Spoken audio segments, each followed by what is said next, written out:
ഇവിടെ വരും മുമ്പ് ഈ തിരുവനന്തപുരത്ത് പഠിച്ചു വളർന്ന ഏതൊരാളെയും പോലെ പത്മരാജൻ എന്ന പ്രതിഭയെ ഞാനും ആദ്യം പരിചയപ്പെടുന്നതും തിരിച്ചറിയുന്നതും അദ്ദേഹത്തിന്റെ ശബ്ദത്തിലൂടെയാണ്. ആകാശവാണിയിലൂടെ ഒഴുകി പരന്നെത്തുന്ന എന്തെല്ലാമോ സവിശേഷതയുള്ള, ആഴമുള്ള, അതിലേറെ കാൽപ്പനികത തുളുമ്പുന്ന ശബ്ദം. അത് കഴിഞ്ഞ് അദ്ദേഹത്തെ അറിയുന്നത് അദ്ദേഹത്തിന്റെ കഥകളിലൂടെയാണ്. ഞങ്ങളൊക്കെ ചേർന്ന് തിരനോട്ടം എന്നൊരു സിനിമ ഉണ്ടാക്കാൻ ശ്രമിച്ചു, ഉണ്ടാക്കി. ആ സിനിമ ഉണ്ടാക്കുന്നതിന് 2 വർഷം മുമ്പാണ് 1975 ഭരതേട്ടന് വേണ്ടി പ്രയാണം എഴുതിക്കൊണ്ട് അദ്ദേഹം സിനിമയിലെത്തുന്നത്. അന്ന് ഞാൻ ഡിഗ്രിക്ക് പഠിക്കുകയാണ്. ഞാൻ താമസിക്കുന്ന മുടവൻ മുകളിനടുത്ത് പൂജപ്പുരയിലായിരുന്നു അദ്ദേഹത്തിന്റെ വീട്. പലപ്പോഴും ഞാൻ അദ്ദേഹത്തെ കണ്ടിട്ടുണ്ട്. ഇതാ ഇവിടെ വരെ, തകര, വാടകയ്ക്കൊരു ഹൃദയം, രതി നിർവേദം എന്നീ സിനിമകളൊക്കെ അന്നത്തെ ഞങ്ങൾ യുവപ്രേക്ഷകരെ കിടിലം പൊള്ളിച്ച സിനിമകളായിരുന്നു.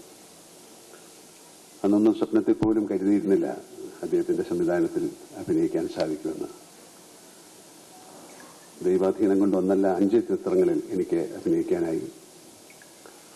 അദ്ദേഹത്തിന്റെ ദീർഘമായ ശബ്ദ സാന്നിധ്യം സീസൺ എന്ന ഞാൻ അഭിനയിച്ച ചിത്രത്തിലൊരു ഗാനത്തിലുണ്ടായതും ഒരു ഭാഗ്യമായി കരുതുന്നു.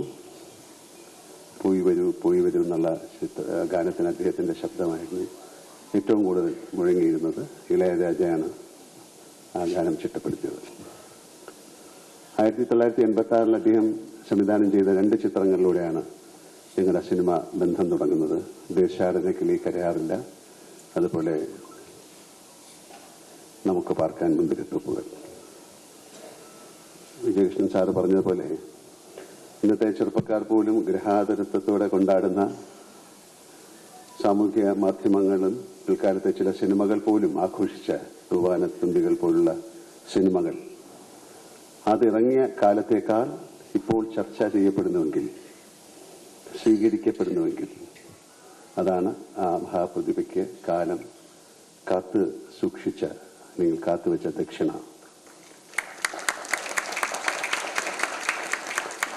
അതുപോലെ തന്നെ കാലത്തിന് മുമ്പേ പിറന്ന രചനകളായിരുന്നു സീസണും ദേശാടന കിളി കരയാറില്ല എന്ന സിനിമയും എന്ന് ഞാൻ വിശ്വസിക്കുന്നു. ഒരു കലാകാരനെ സംബന്ധിച്ച വർഷം ഇത്ര കഴിഞ്ഞിട്ടും വായിക്കുകയും കാണുകയും ആസ്വദിക്കുകയും ചെയ്യപ്പെടുന്നുണ്ടെങ്കിൽ അതിലും വലിയ ജന്മസാഫല്യം വേറെ ഉണ്ടെന്ന് എനിക്ക് തോന്നുന്നില്ല. സോളമന്റെയും സോഫിയയുടെയും പ്രണയത്തെ മാത്രമല്ല, ക്ലാരയെയും മഴയെയും ജോൺസൺ മാഷിന്റെ സംഗീതത്തെയും എന്റെ മകനും മകളും അടങ്ങുന്ന തലമുറയും ആരാധനയോടെ ആഘോഷിക്കുമ്പോൾ അതിന്റെയൊക്കെ ഭാഗമാകാൻ ആയതിൽ സത്യത്തിൽ എനിക്ക് ചാരിതാർത്ഥ്യമുണ്ട്.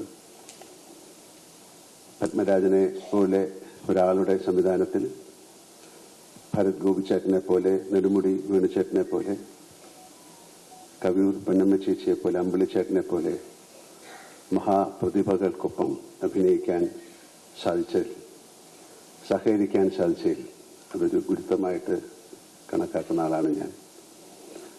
അഭിനേതാവ് എന്ന നിലയ്ക്ക് എനിക്ക് അദ്ദേഹം തന്ന 5 കഥാപാത്രവും 5 തരത്തിൽ വെല്ലുവിളി ഉയർത്തുന്നവയാണ് ഇവിടെ അദ്ദേഹം സൂചിപ്പിക്കുകയുണ്ടായി.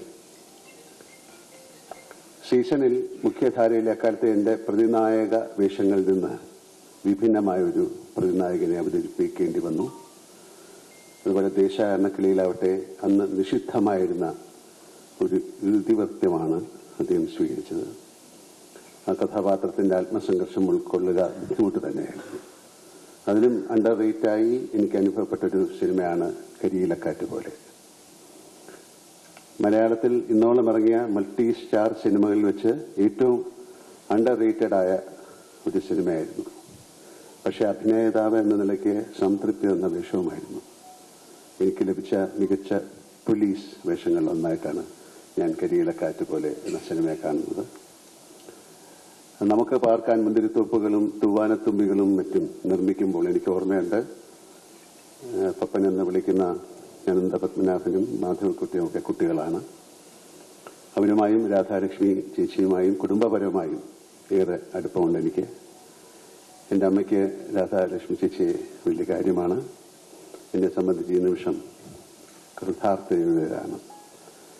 ഒരു വലിയ കലാകാരന്, എന്നെപ്പോലൊരു കലാകാരൻ നിർബന്ധമായി നൽകേണ്ട മാനസ പൂജയായിട്ടാണ് ഈ ചടങ്ങിന് പങ്കെടുക്കാൻ ലഭിച്ച ക്ഷണത്തെ ഞാൻ കണക്കാക്കിയത്. ഈ നിയോഗം എന്നെ തേടി എത്തിയതാണെന്ന് ഞാൻ വിചാരിക്കുന്നു. ജ്യേഷ്ഠ സഹോദരനെ പോലെ ഞാൻ കണക്കാക്കിയിരുന്ന പപ്പേട്ടന്റെ 80ാം ജന്മവാർഷിക വേളയിലെ പത്മരാജൻ അനുസ്മരണ ചടങ്ങിൽ പങ്കെടുക്കാൻ ഞാൻ തിരഞ്ഞെടുക്കപ്പെടുകയായിരുന്നു എന്ന് തന്നെയാണ് ഞാൻ വിശ്വസിക്കുന്നത്. അതിലെനിക്ക് അനൽപമായ അഭിമാനവും അതിലേറെ സന്തോഷമുണ്ട്. എന്നെ ക്ഷണിച്ച പത്മരാജൻ ട്രസ്റ്റ് ഭാരവാഹികളോടും അദ്ദേഹത്തിന്റെ കുടുംബാംഗങ്ങളോടുമുള്ള എൻ്റെ നന്ദി കൂടി ഈ അവസരത്തിൽ പങ്കുവച്ചുകൊള്ളട്ടെ.